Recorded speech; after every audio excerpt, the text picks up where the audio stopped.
What's going on YouTube? So today I'm going to make an in-depth tour and walk around video of my 2016 Ford Focus RS. As many as you already know, I've made a for sale ad of this car. You can actually check it out in my channel. But this video I'm going to try to make it more just generally around the build of the car itself and a little history about it and why I'm selling it. Or who knows, I may keep it because it really is a fun car, and compared to Mustangs, this thing is a lot more practical because I do live in Tennessee and we do have snow and bad weather in general, rain. Like even driving a high horsepower Mustang in the rain can be sketchy. But this thing right here is just, it's cool all the way around, just because if winter does come around and it snows, then yeah, I have a Jeep, but to be honest with you, this thing would be on my mind to take out in the snow a lot more versus the Jeep, just because it's an RS and of course it's rally sport, and you just think of the rally idea when it's snowing and even gravel roads and stuff, which that's something I really don't want to do with this car just because it's in such good shape. Maybe if it was a little more ragged out and not as nice. And I've also lowered the car, and I don't know, this stance really isn't much of a rally sport setup. It could be a lot lower, yes, I know, but the factory stance is just about perfect for something like that, like gravel and off-roading and stuff like that. Anyways, I guess I'll just do a little general walk around of it. As you guys can see, this car is extremely clean. The wheels, of course, these are the factory 19s. They are the forged 19s that you get on the RS2 package, and again, this car is an RS2 package, and I'll explain a little bit more on what that is in a minute. But it's got Michelin Pilot Sport 4s on it, and it's such a soft compound that tire shine actually soaks into the rubber, so that's why they look all streaky like that. But here's the Revo 6 brake kit, 6-piston brake kit, 2-piece floating rotors. They're extremely good brakes. Honestly, it's by foot pressure. Instead of actually mashing the pedal, it's just general little bits of pressure, and this car can come to a dead stop. As you can see, the side of the car, no dents or dings, super clean. Right here, the wheels have no curb rash, and they've been powder coated a dark bronze metallic, and the sun, when it hits them, you get that gold flake, so they look really good. The back of the car, I have Spec D tuning, smoked out taillights, and it has a Mountain V2 catback exhaust, which retains the factory flap, but I actually have a defeat plug up in there. I'm gonna see if I can show you guys. There's a plug up there, and basically what it does, it tricks the computer into thinking that the valve or the exhaust flap is actually working, so that way it's constantly open, but it doesn't take away your drive modes. When the flap doesn't open up, it throws the computer off and it disables your drive modes. I have no clue why Ford done that, but you never have to worry about that.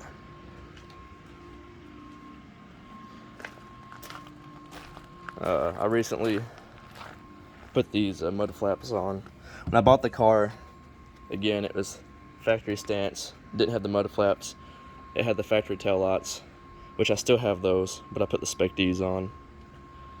Mud flaps, I think for any rally style car, you have to have mud flaps. I mean, it's a crime not to. I also put the rain guards on, just because I think they give you a more sporty appearance, and plus you can crack the windows ever so slightly at, say, you're going shopping at Walmart. You can have some fresh air going inside the car. American flag decal, and I have, well, I didn't install this, but this was already on the car. It's like a little aftermarket rubber wing that goes on the spoiler. And of course, these wheels, when the sun is not hitting them, they look really dark bronze, almost black, like a black chrome. And I like that too. I actually was at a car show and a guy came up to me and he's like, man, why do you have mismatching wheels? On the other side they're gold, why the black chrome on this side?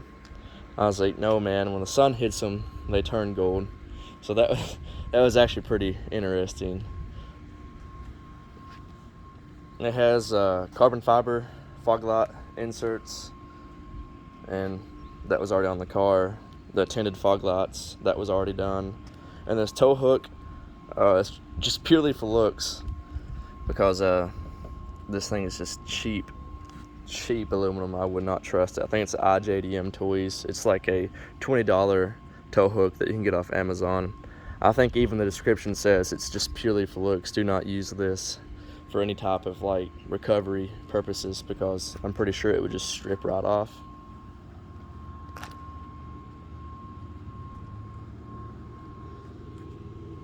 And of course, if I haven't mentioned it already, this car is stealth gray. This is one of the very few colors that the RS come in. You have the nitrous blue, white, and black.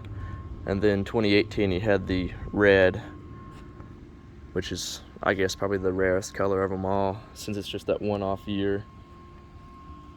Now, as I was talking about earlier, the RS2 package, the interior is a little dirty. I haven't really had a chance to vacuum it out. But RS2 cars have the leather inserts. The back, I guess this section right here, whatever you want to call that, has a different design on the RS2 cars. RS2 cars have navigation, and that's going to be flickering. It's just something with the camera. I have no clue why it does that. But RS2 has heated steering wheel, heated seats right there, navigation. The sunroof is optional with the RS2 package, and the previous owner, or the original owner, decided that he did not want a sunroof, which I can actually, I'm fine with that. Weight reduction. And I'm not sure if the RS1 or the base package has active headlights or not, but this car does. So every time you turn the steering wheel, the headlights will actually turn with the wheel, which is pretty nice. Last car that I had that had that feature was the CTS-V, so that's really nice coming back from that car to this and retaining that, because the Mustangs don't have that feature, and Mustang headlights, honestly, even the HIDs suck on those cars. The factory headlights on this car are actually really good, especially paired with the active headlights.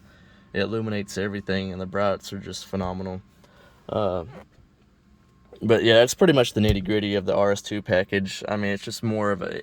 Oh, and the speakers, it has a Sony sub in the back, which, to be honest with you, isn't really worth anything. I can't even hear it with the bass turned all the way up. So I'm going to pause this and prop my hood, because every time I do this I drop my phone. So here's the engine bay. If you really want an in-depth written description of this build, it's in my for sale ad video. If you check out the description on that, it'll have everything, because most of the times I'm just trying to remember this stuff off the top of my head and I'll forget something. But I'm going to try again to describe exactly what's been done to this car. And right here we have a little badge that says Mountoon Racing Engines. So this is actually a high performance long block from Mountoon. And the high performance long block has a lightweight forged crankshaft, which is 9 pounds lighter than the factory one, the Mountoon I-beams, and Mountoon pistons, which in the description of their website they mention it's Mountoon pistons and rods, but they actually outsource that. I'm not sure who. I think Crillo rods, and the pistons I believe are Molly's. I'm not sure, but the guy that actually assembles these engines is a Cosworth Racing engine builder, so that's very neat. This is actually a Mountoon high performance intake, and as you can see, these are actually like little freeze plugs right here. You can pop them out and add auxiliary fuel if you wanted to. It's even got the mounts for the fuel rail right there, and I guess you can add a secondary map sensor or something there. I'm not sure what that's for. That is if you wanted to run an aux setup.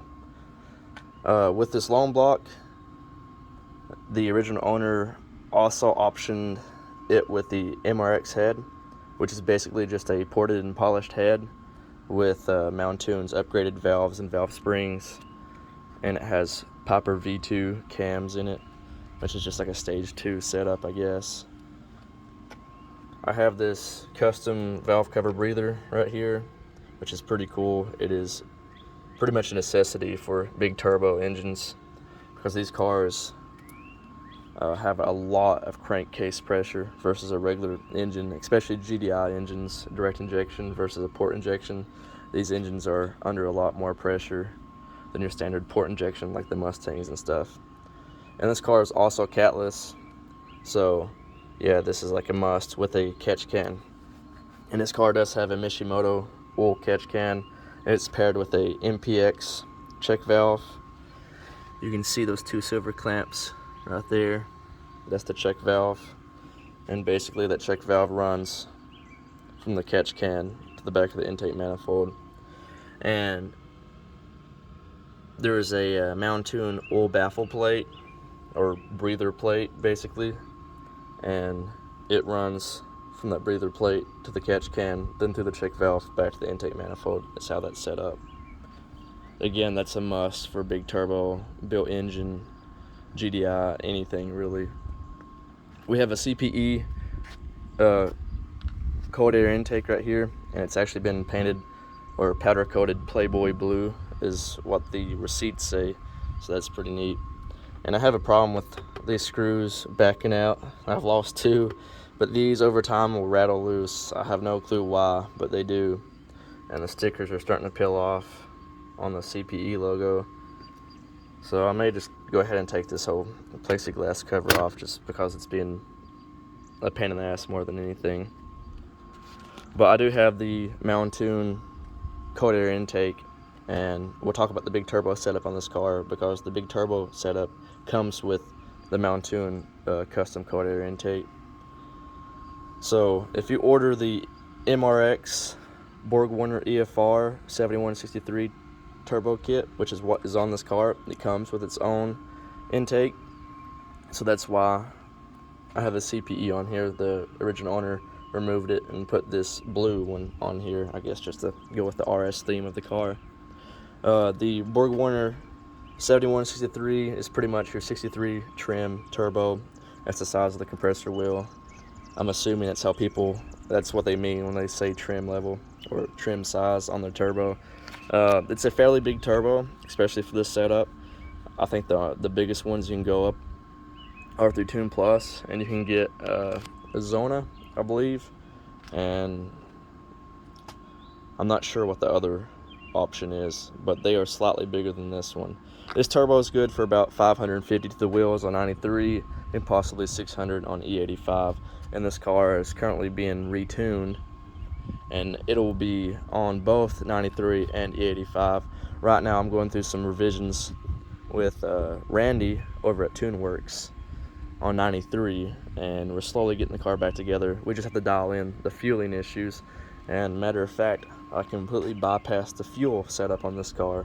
So we have an XDI high pressure fuel pump right there, and it's paired with the XDI Extreme XDI 2000cc fuel injectors, so this car can run on a full E85 setup without the aux fuel. So that's pretty cool. And again, that's what I'm doing. I'm gonna have the 93 completed and then run E85. 2 separate tunes. And one thing, I don't know, ever since I took this off to put the white line lowering springs on the car, I cannot get that rubber piece to stay. I could probably like silicone it on, but it's just a minor annoyance.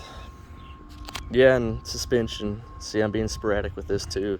It does have white line lowering springs, which I've done a lot of research, and I was torn between what lowering springs to go with, and I decided to go with white lines just because I've seen a lot of cars with this setup, and it looked really good. This car does have some 2018 pieces on it. Matter of fact, it has 2018 electric dampeners on it. Suspension wise, that's like the struts or shocks.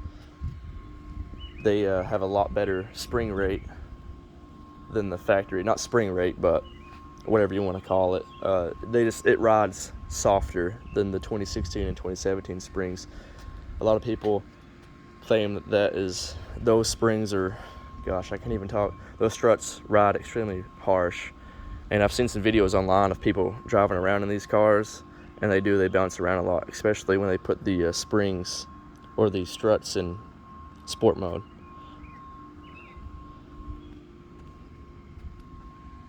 So another 2018 piece that this car has is the transmission. The original owner decided when he was going to drop this engine in the car, he wanted to beef the transmission up.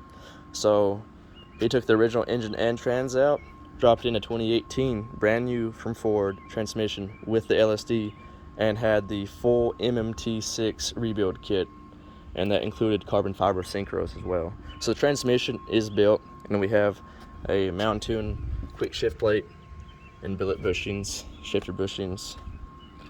So the car shifts really good.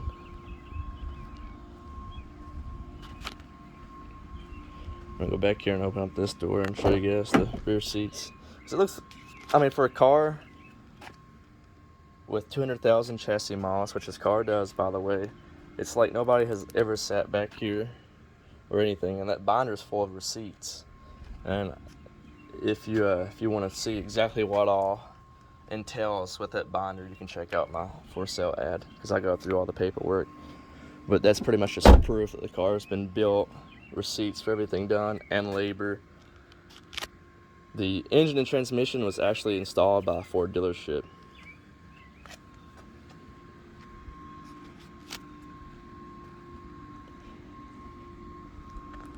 So like I was stating earlier, this car has the EFR turbo kit, which includes Mountoon's catless downpipe, and it's catless all the way back to the V2 Mountoon catback.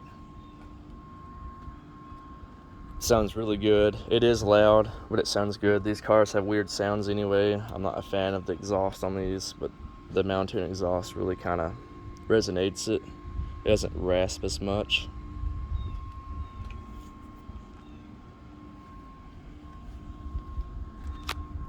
I'm gonna pan out.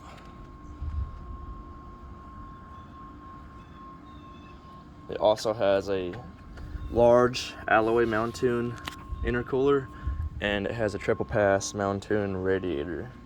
I don't know if you can see that right there. So everything's pretty much been done right on this car. It really has. All the cooling mods, fuel upgrades for the turbo, it's all been done. The transmission is built to support the power this engine can make. And with the tuning revisions, Cobb has actually changed the way tuners can turn off the rear O2 sensors. So if you're running a catless setup like mine, it will eventually throw a check engine light, and there's a way around that with a O2 defouler, which I've actually installed. And basically what that is, it's a 90-degree elbow that pushes the rear O2 away from the main exhaust stream, so that way it reads, I'm guessing, fewer carbon emissions from the primary sensor. So that way it pretty much tricks the computer into thinking that it does have a cat, and the catalytic converter is actually cleaning the exhaust gases. But the defouler that I have on my car actually has a miniature catalytic converter on it, or built into it. So that helps filter a lot of the emissions too. So it really tricks the computer into thinking that you have a catalytic converter and that it is functioning properly. So that way you don't trip any rear O2 codes, or catalyst inefficiency code, which is notorious for catless setups with the new Cobb update. So that's bypass too. This car pretty much has all this work done to it. It's catless, and it doesn't have any check engine lights. This car doesn't have any lights whatsoever. Matter of fact, I did disable the tire pressure monitor system light on this car, just because if one tire is off 6 psi versus another, it'll trip the light. And I know a lot of guys, and including myself, will actually run less air pressure in the rear and more up front for track days and canyon runs, anything like that. So if you're that type that mixes air pressures between tires to get the perfect handling experience, then you don't have to worry about throwing a TPMS sensor light, because I have disabled that.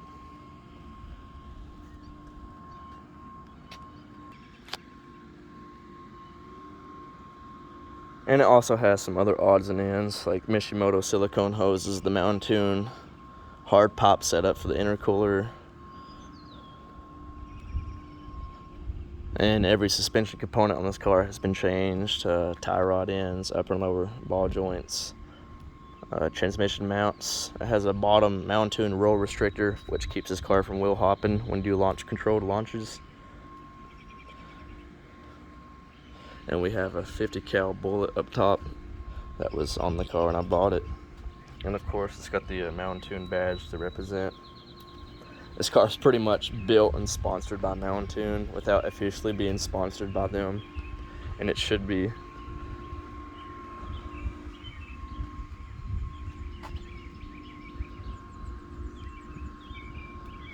I do have one thing on the way for this car, and that's a flat black windshield banner.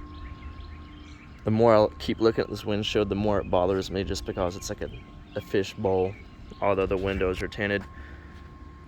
And apparently Ford makes it really difficult for window tinters to actually tint the entire windshield, because you need a specialized tool to pop the mirror off, the rearview mirror. And every tint guy around the area, they don't have that tool, and apparently it's like a $300 tool. So unless you take this car to a Ford dealership and have them remove the mirror, which I've called and they won't do it for me. But if you can find somebody that has the tool, or a dealership that's cool and will pop that mirror off, then you can take it and get it tinted. But I'm stuck with this windshield as it is right now. I mean, they can cut I guess like around it, but then you don't want to do that with window tint. Can't believe this video is already 22 minutes long, but I'm pretty sure I touched base on pretty much everything about this car. Again, the windshield banner, it's flat black, it's just generic. I may put Ford Performance on it, or maybe even Mountoon, I don't know. I might put something on it just so it's not bland. But that is pretty much the in-depth walk around and tour of my 2016 Ford Focus RS. Again, as always, thanks for watching, and stay tuned for more.